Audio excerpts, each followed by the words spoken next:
Welcome, Vibe family. It's your host, Al, back with another video. Today's video is engineering the world's most complex office building. From what I'm seeing, this video is probably going to be describing how futuristic, futuristic the buildings and infrastructure is going to be in the near future. Like, share, subscribe. Shout out to B1M for this video. Let's get it. This is Antwerp's Porthouse, a truly unforgettable building that could actually be the solution to one of the massive dilemmas facing Europe today. You see, the continent's cities have a problem. More people than ever are moving from the countryside into urban areas. In fact, by 2050, more than 83% of Europe's entire population will be living in cities. And that's putting serious pressure on space. Europe's major urban centres are already built, Wow, and that's they city have been planned for up. quite some time. So how would you expand a place that's already full of buildings? Well, we're starting to see some clever ideas, but this one in particular really has risen up above the rest. This is the incredible story of a star architect's final masterpiece, of a gravity-defying feat of engineering, and of how a 1500-year-old city is facing up to its 21st century destiny.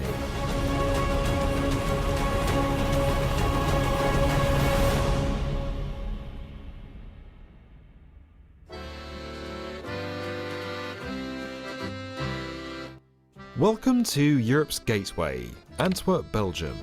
290 million tonnes of international freight pass through here every 12 months, generating more than 12 billion euros for the country. It's the second largest port on the continent, and it accounts for more than 26% of all Europe's container shipping. From here, ships go out to more than 800 cities worldwide. Over the last few decades, Antwerp's become one of our planet's fastest growing container ports. Back in 2010, a €1.6 billion 15-year investment plan was approved to keep up with shipping demands and modernise the 12 kilometres of docks that stretch through the city. The Port Authority desperately needed additional facilities, and at the very top of its list was new office space for a mere 500 employees. A massive building by any measure. This would be the Port House. But to call it office space really isn't doing it justice. Antwerp's enormous success had allowed the city to build something truly bold and ostentatious, a symbol of all the port has achieved. And when you think bold and ostentatious, you think Zaha Hadid. Dame Zaha Hadid designed buildings that could look as fluid as Mercury while appearing as light as a leaf. I think she has added an enormous amount of language Oh, added to shape. architecture. She's devised shapes that we never thought that we could do. There was an obsession with historicism, a vernacular, so the idea of new was almost alien. The architecture studio then headed by the Spaceship famous type architects won an international design. competition to design the site. But there was already something there, a then derelict but heritage-protected firehouse from the 1920s. It couldn't be demolished, all the facades were important, and there wasn't room to build around it. So Hadid thought outside the box. Well, up and above the box, to be precise. Her team envisioned an enormous office building sitting on top of the fire station like some kind of bejeweled hat. My name is Joris Pauwels. Does it look like I a am dime? Associate Cut Director down. at Zadid Architects. I was responsible for the design and construction of the Antwerp Port House on Zadid Architects site. That's crazy. For us, this juxtaposition between the existing building and the new building is really a working, hand in glove. Together they operate as one building, and they kind of reinforce the identity of each other. To stop the structure from crushing the firehouse below, two enormous concrete columns were designed to support it. The porthouse would then sit on top of those two new legs, crouching over the existing firehouse but not touching it. In fact, the only intersection between the old and new would be an elevator shaft connecting the two very different eras. One of these legs is hidden inside the courtyard of the building, while the other stands just outside, but both are plainly visible to the porthouse's inhabitants, with the outer column becoming a dramatic feature. Instead of concealing the ingenious engineering behind the building, Hadid and her team have included it in the design so that we can all marvel at these enormous columns supporting such an immense weight. The challenge lies in the structural design. So underneath, there is a connection between the two pylons in the ground, the foundation beam that connects them, and the bridge which sits between new and old building. It forms the connection in the air that creates the ring, that closes the ring for the structural ring. So that ring is really the golden egg to make this structure work. Once the legs were in place, the main building was assembled on top of them. This consisted of a complex steel structure made of prefabricated trusses. They were brought to the site by barge, then lifted into place on top of the legs in sections, one by one, before being welded together. These steel trusses ensured the porthouse was light enough to be supported by the columns and hover over the firehouse below. Next came the rippling facade, made up of hundreds of glass triangles. It's intended to evoke the waves of the surrounding sea that made Antwerp so wealthy, and the diamond industry that the city's famous for. We wanted to express the static dignity of the existing building, and by contrasting that with a volume above that is very dynamic, fluid, that has this ephemeral quality of reflecting the sky through its glazed panels. If you have at least $7,000 that you've been looking to invest and want to know the best online business to grow your money. Now, as you can probably imagine, this was an immensely complicated construction project. Not only were they building more than 6,000 square meters of new office space in the air above an existing building, they were also restoring an historically significant structure at the same time. Heritage projects like the Porthouse force teams to use both decades-old and brand-new building plans. And as cities continue to run out of space, these kinds of projects are likely going to become a lot more common.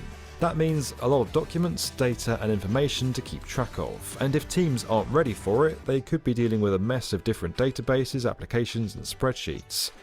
That's where QuickBase comes in. Its software helps teams across different disciplines work together by sharing data without having to wade through scattered spreadsheets. There are a lot of moving pieces on a large construction site, especially with the subcontractors, and there's always communication gaps there. That's a huge challenge that we face on a daily basis. Well, with QuickBase, you really gain end-to-end visibility. You can see, connect, and control the complex construction project that the general contractor is working on, and then you can see those roadblocks early on. Building projects are only going to get more complicated with construction teams split across many factions. Add in a recession, workforce shortages and continued supply chain delays, and you've got a serious challenge on your hands. Historical renovations are a unique challenge all on their own in the construction industry. You have specific subcontractors you may have to use based on historical society. You have safety checklists that may or may not be suitable from a normal operation to a historical operation. Those checklists can be modified in QuickBase. It's software like this that's enabling teams to achieve the remarkable. And the Porthouse certainly is remarkable. When it opened back in 2016, it became an almost instant icon. Man, look at that. Dear ladies and gentlemen, I sincerely hope that after you have visited our new home, this magnificent and brilliant diamond ship, you will be as enthusiastic and as proud as I am. 2016 was also the year that Zaha Hadid passed away, never seeing the building completed. To this day, it remains one of her most significant pieces of work and an important part of a legacy that shaped architecture for the 21st century. Definitely a beautiful. I think people were a bit were not entirely sure of what this beast of a project was going to be. Once the building got under construction, the overall reaction is very positive as far as, from taxi drivers to the client. But while it's been wholly embraced by the architecture and construction communities, some have criticised its imposing form and interiors that they describe as an afterthought. For an office building, the space inside isn't exactly as functional as it could be. It's a structure whose primary concern appears to be how good it looks on the outside, but in all honesty, when it looks this good, maybe it's okay to be a little vain. Often with existing buildings and heritage buildings, the first attitude or the instinctive attitude is to respect as much possible, do very extremely minimalistic intervention, and that can be beautiful and work very well at times. Zaha's view on this building was layering of the city. A built environment is a kind of continuous process where things are added, and that's very much how we approached the design. The Porthouse shows us that it's okay to not just restore historical buildings exactly as they were, but to play with them, to bring them into the modern world. This building is now an icon. Tours are booked out months in advance, and it's become a symbol of Antwerp's power as a port city.